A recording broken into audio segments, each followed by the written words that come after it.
زمارونو مسلمان دا اللہ بندہ دنیا تا چی اللہ پاک را لے گلے دے دا غد جن مقصد دو مقصد ہے یو اصل مقصد دے او عارضی مقصد دے اصل مقصد اگر دے چکا غیل خدای پاک یو لک سلیر زر پیغمبران را لے گلے دے اصل مقصد اگر دے چکا غیل اللہ پاک کتابون نازل کردی دی او بیا زمونږ د امت دپاره الله پاک نبی کریم صلی الله علیه وسلم دنیا ته رالیږلی دی او هغه بیا یو عظیم کتاب د قرآن شریف په شکل کې ورکړی دی اصل مقصد چې خدای پاک پیغمبر مبارک او قرآن شریف دواړه رالیږلي دي دا اصل مقصد دی دی څه له رالیږلي دي دی دې له رالیږلي دي چې انسانان د پیغمبر علیہ السلام تعلیمات زده کی او د قرآن شریف په علوم ځان خبردار کی دې سره به د آخرت هغه همیشه همیشه زندگی د خوشحاله وي اصل مقصد دا دویم مقصد عارضی دی دویم مقصد څه دی چې موږ به ډوډۍ پیدا کوو ځان له رزق بخورو ځان له به کور جوړو پکې به اوسېږو ځان له به جامه جوړو بیا به اچو هغه کې بخپل جون تیرو ځان به د ګرمۍ نه بچ کو د یخنۍ نه به بچ کو دا اصل مقصد نه دی دا دویم نمبر مقصد دی لکه زه به تاسو په دې پوه کړم په مثال یو سړی چې میخه والي د میخې اصلي مقصد څه شی دی چې د دې نه به د پی اخلم او خرڅوم به د دې نه به د کوچ اخلم د دې نه به زه غوړي جوړوم اصل مقصد دا دی دویم نمبر مقصد دویم دا دی چې کوټه به میخې له جوړی پکې به اوسېږي میخې له به ګیام کرے په بازار کې بولا گیا علی مشین بم علی چې گیا په ولا کوتره کې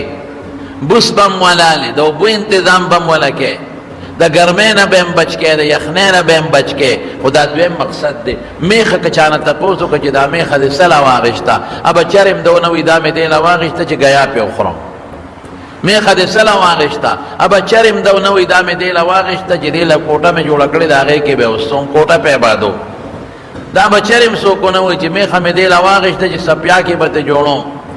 دا بچرم سو کو نه وای چې میخه مې دی لا واغشته چې دبا د ګرمۍ نه بچ کوم او د یخنۍ نه بچ کوم دا به نه وای میخه سلا واغشته یره ډیر خپه کوي خزات ته یره غوړیم پکې دی پېمټینګ دی کوچم کوي دا مقصد دی د قرانګ انسان که خدای دنیا ته را لګي دی لنه چې دی با لوړې ډیر خوري او دی بدن د ګرمۍ نه بچ گئی دی بدن د یخنۍ نه بچ گئی نه دا دویم نمبر سیزونه دي اصل وما خلقت الجن والانس الا ليعبدون الله انسان او پیری پیدا کړي دی لدی چې د خدای بندگی وکړي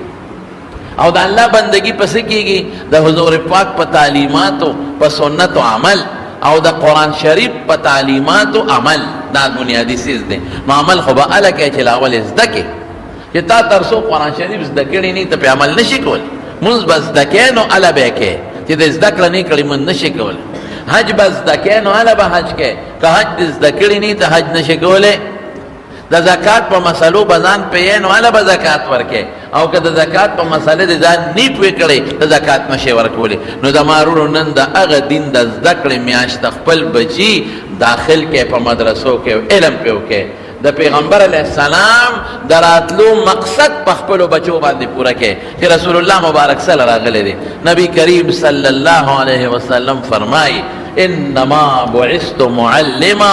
د دنیا ته دیل لګل شوی الله لګل چې خلکو ته شریعت وخیم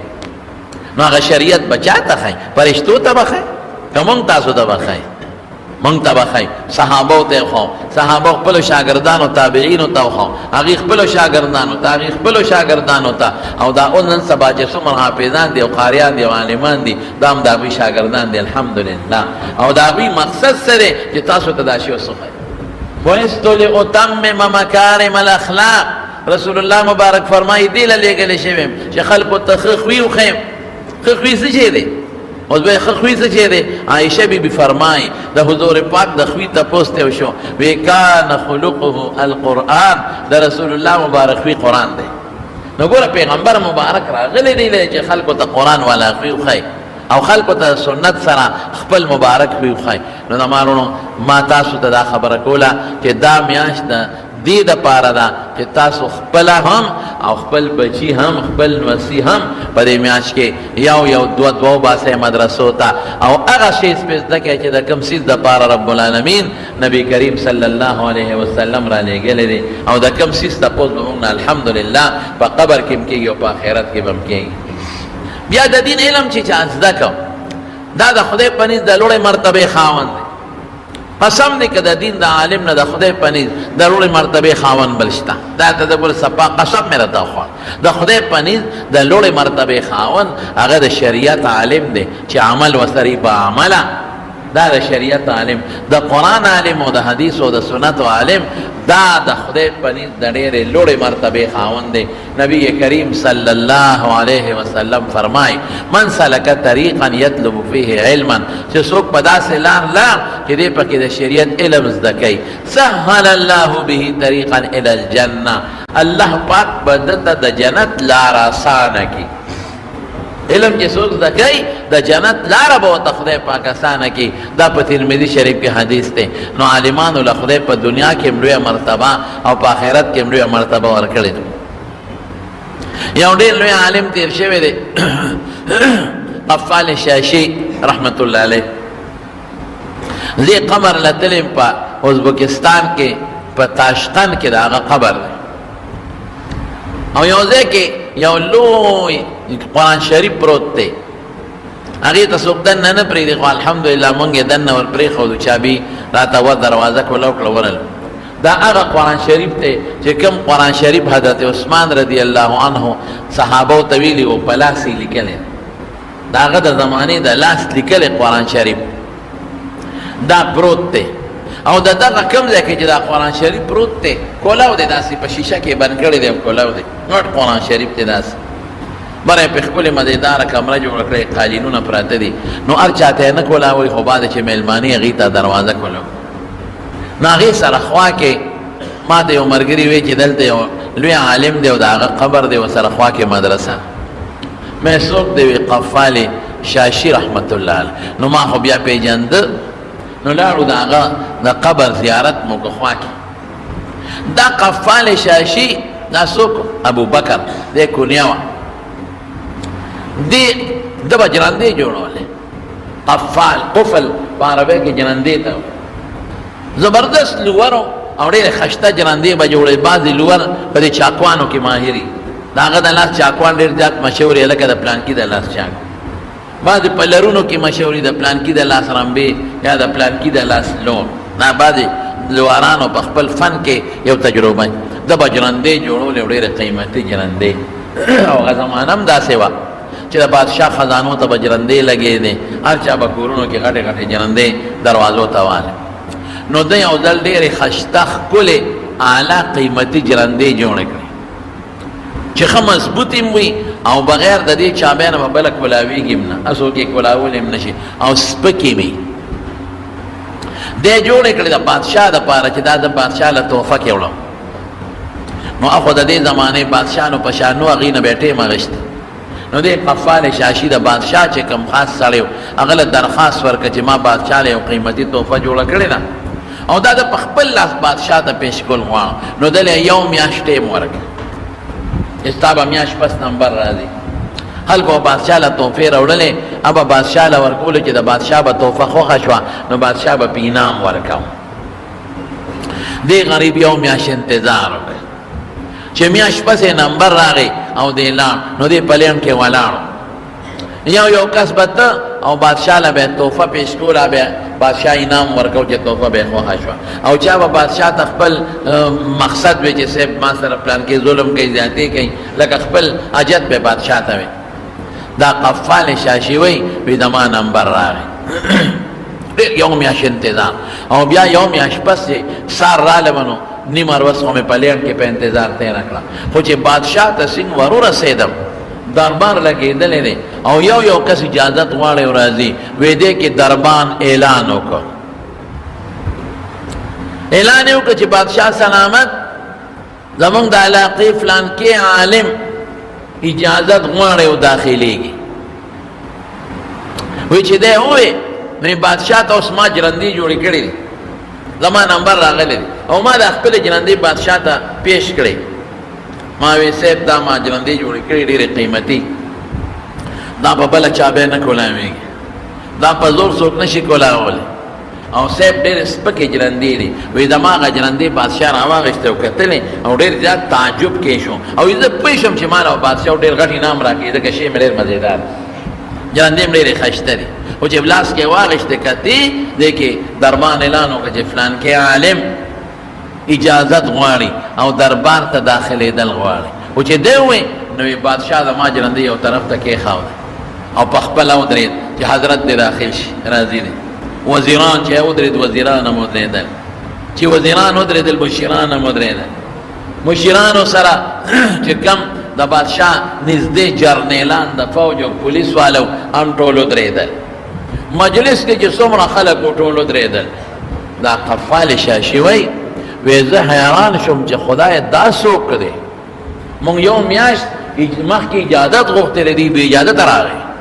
مونږ سار راغلي یو او توپه م راوړې ده او دی راغې نیغ او نیغ په نیغه داخل مونږ څونه په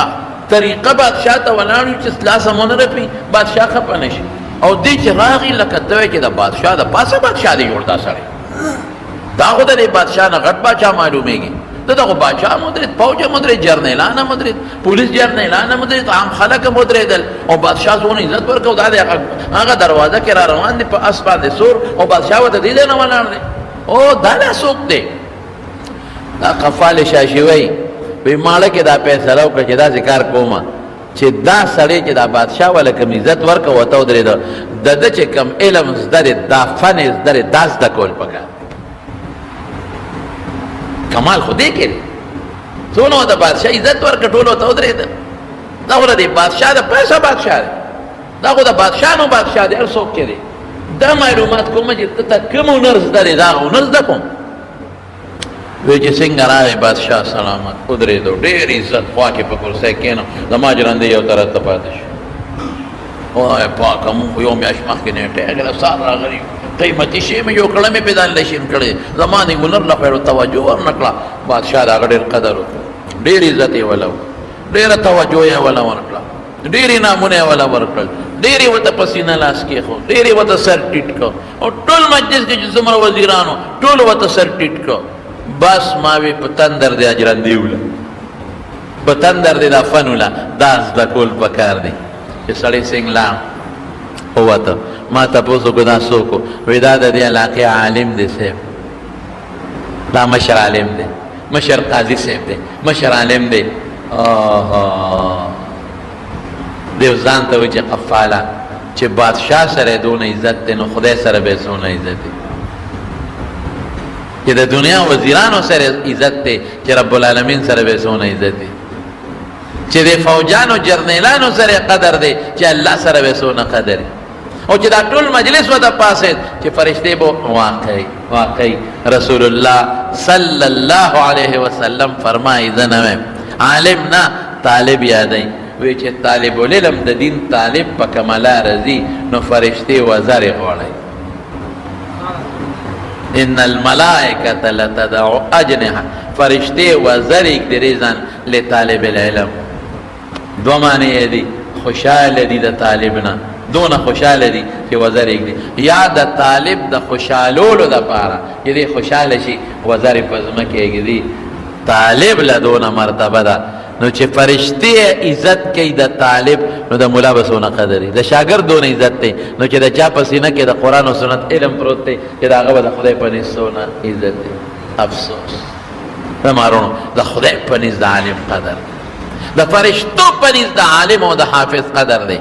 او چې د چا په زړه کې مسلمان په زړه کې د قرآن او د پیغمبر قدر او د جاهل مسلمان په زړه کې به قدر نه زه کله کله ډېر په سوچ کې پرېوځم زه وایم یهودیان د خپل دیني مولا ډېر قدر کوي ربي ورته وایي دومره قدر یهود د خپل مولا کوي د هغه مخکې سر نه اوچتوي سر ټیټ عیسایان د خپل پادري د خپل راهب دونه قدر کوي چې دونه د پلار نه کوي ولې وي دا زموږ د مذهب مشر مجوسیان د خپل آتشکده والا چې کوم آتشکده ته ناست دی د هغه مخکې سر نه پورته کوي. ولې؟ دا زمونږ د مذهب مشر فارسیان. افسوس زمونږ په مسلمانانو باندې نه زمونږ مسلمانان د خپل ملا خپې وایي. نقطې پکې راو بس. ولې دغه خلک هغه په باطله دي، هغې پسې شیطان نه دی لګېدلی. زمونږ دین په حقه دی، موږ پسې شیطان لګېدلی. شیطان نن د مسلمان په زړه کې دا اچوي د ملا پسې ششابه د کې داسې وړې وړې نقطې دي، هغه راوباسه. غلطۍ خو شته که نه، دې نه خو څوک انکار نه شي کولی. دا راوباسه شابه خلکو ته وایه چې خلک په ملا اعتماد ختم شي،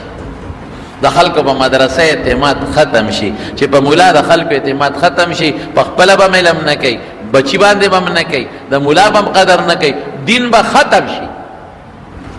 دین ختم. د رسول الله صلی الله علیه وسلم چې کوم مشن دی دا دې ختم شي. نن په دې سوشل میډیا تاسو ګورئ څومره خلک بل څه نشته، مولا دا مولا دا، هغه عالم دا هغه عالم دا، هغه قاري دا هغه قاري دا. دنیا نښته چرته یو حافظ صاحب به ماشوم را ګیر کړي عقل به ورته ښیي وایي به نه دي پکار وال. زه روالو مخالف یم. حافظانو له پکار چې خپل به ماشومان نه وایي، اسې دې ورته عقل ښایي. لیکن یو حافظ لګیا شو ماشوم یې و په سوشل میډیا په دې موبایل هغه پرچار شروع شي که نه، او دې مارې ښیي وګورئ کن ظالم ته او شاګرد یې راګیر کړی دی، وګورئ ظالم ته او شاګرد یې راګیر کړی. او په دې سکولونو کې ولا بیخ وباسي، الاوړي کې قسم په خدای الاوړي کې او په شا یې ډبوي، او لاس الاوړي کې او په دې چوکو یو اسم نشته، اسم نشته. یو مولانا پټې غلطي وشي خو چې دا سوشل میډیا د اسمان په سر اوچت دي. وګوره هغه عالم ته، وګوره هغه هلکه د دې معاشرې انسان د غلطۍ به نه کېږي. لیکن څونه غلطۍ زمونږ په سکولونو په یونیورسټو کې په کالجونو کې کېږي، څه نه کېږي، اسم نشته، هېڅ پروا هم نشته. زه افسوس دا کوم چې موږ ولې د دې خپل دین دشمني کوو، موږ د دې خپل قرآن سره ولې دشمني کوو، موږ د خپل پیغمبر مبارک د مشن سره ولې دشمني کوو، موږ چې د قیامت پر رسول الله مبارک سره به مخ څنګه لګاو، موږ مخ کېږو، بس مخ به څنګه لګاو. ابه ما نه تپوس کوي، تا نه به تپوس کوي چې زه کوم څیز له الله لېږلی وم هغه کار خو دې ملا صاحب کوم، زه دې له لېږلی وم چې قرآن خلکو ته ورسوم دې رسوي، زه دې له لېږلی وم چې حکمت او سنت خلکو ته ورسوي، هغه ډیوټي خو دا اخیستې ده. زه خو دې له لېږلی وم چې شریعت خلکو ته ورسوم، دې غریب چندې غوښتې چندې خلکو ته به لاس نیوه او مدرسې په سوالونو جوړه کړې وه، هغه کار ده کو او ظالمه ته بیا هم ورپسې لګیا وې. نه به کوي انشاءالله العزیز، نه به کوي خیر انشاءالله. د چا په زړه کې د خدای قدري، د خدای د قرآن قدري، د پیغمبر قدري، د پیغمبر د سنتو قدري، ابه د دین د عالم او د حافظ داسې قدر کوي په سر به ګرځئ. او سپک ورته نه وایي، د خو دین ته سپک کتل دي. د چې لوړ ته سپک ګورم خو لوړی ته سپک کتل شو که نه شو، ترکان ته سپک ګورم د هغه ترکانۍ ته سپک کتل شو که نه شو. چې علم مولا ته سپک ګورې، مدرسې ته سپک ګورې، نو خو علم او شریعت ته سپک وکتل د خدای بدبخته د خدای نه ته نه یېرېږي، الله ته به نه مخامخ کېږي. قفال شاشي څه وایي، وایي هغه وخت مې دا قصد وکړ، دا هنر زده کوم، دې سړي کې چې کوم هنر دی علم زده کوم، کمال خو د دې دی. علم یې شروع کړه، جرندې مرندې په ځای پرېښودې، بادشاه ته وي سلام علیکم، بچې تا سره ما دا جرندې راوړې دي قیمتي، با جرندې به خپل کار. علم یې شروع کړه، رب العالمین ته د خپلې زمانې لوی محدث جوړ کړ. داسې محدث ته خدای جوړ کړ، مفسر ته خدای جوړ کړ، فقیه ته جیاز خدای جوړ کړ، چې د امام شافعي رحمت الله علیه د مذهب ډیر لوی شخصیت ته خدای پاک جوړ. او په جون خو څه کې چې په مرګ نن قبر او زیارت له دنیا را روانه ده او قبر ته ولاړ.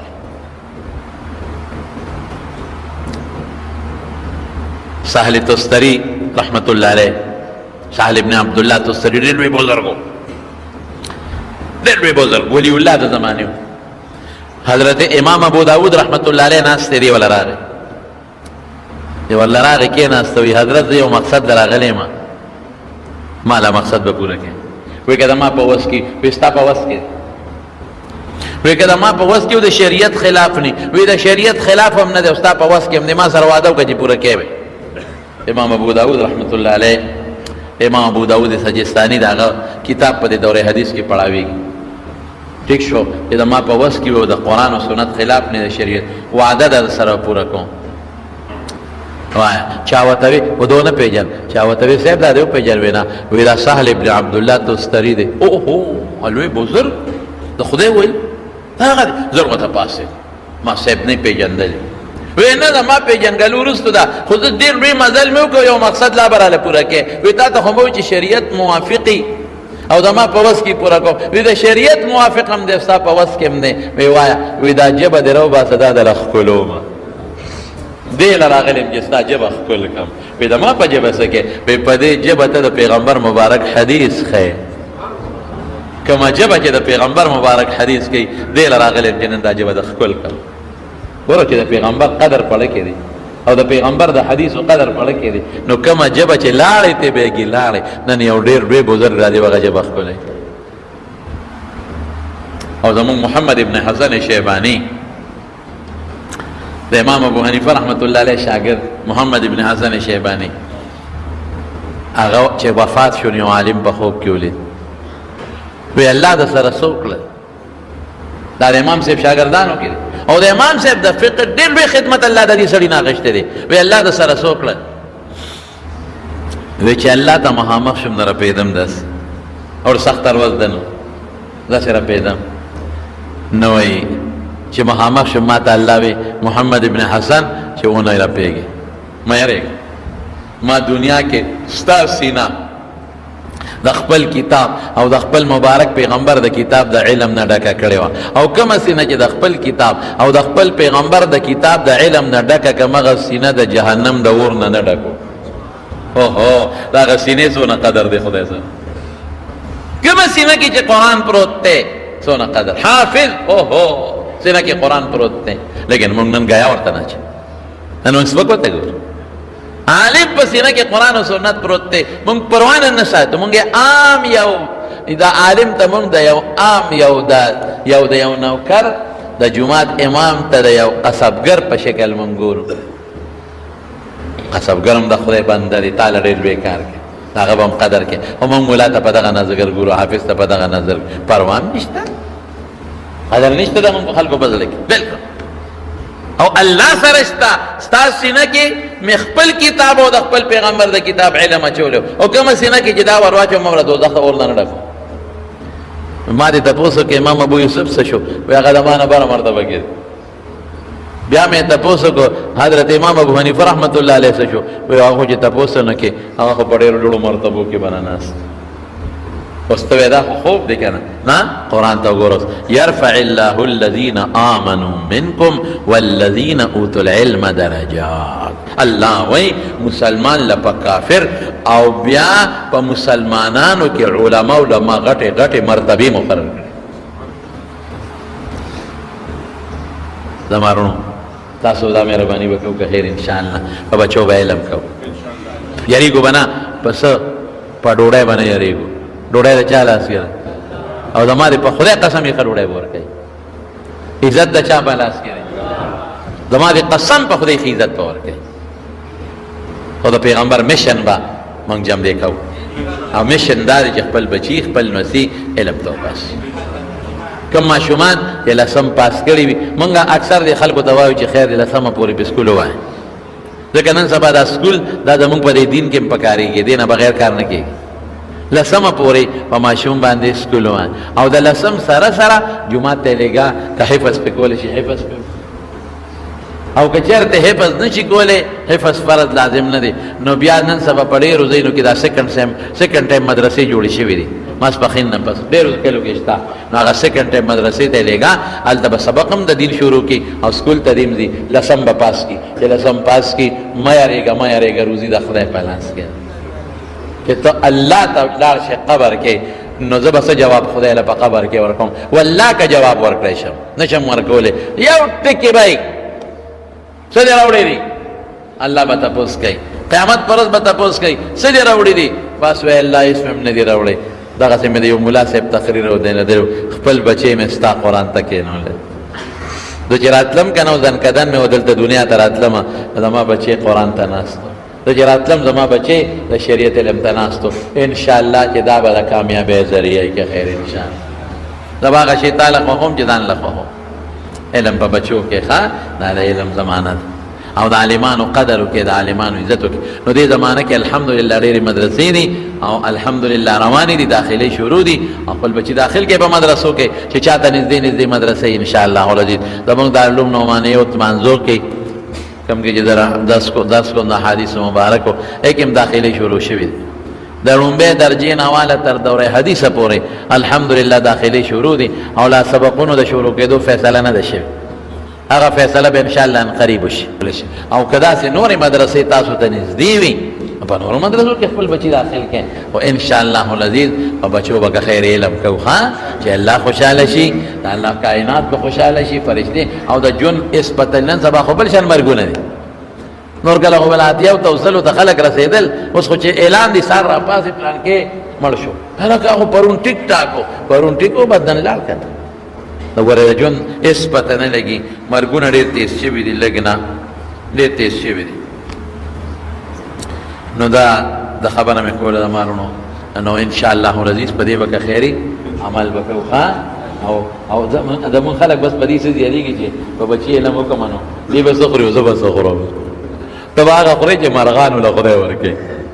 تا له خدای هغه څه درکې لکه په دې دریاب کې چې کبان له خدای پاک ورکړي تعالی به خدای هغه روزي درکړي په خدای اعتماد کوه ان شاء الله خدای به خیر رزق درکړي خیر وړای به خدای پاک درکړي خیر ان شاء الله العزیز بل جمعه په دې څه دو سالور خبره وکم ان شاء الله العزیز زه خلک جوړم نه ما لګي ګټي بیمار مې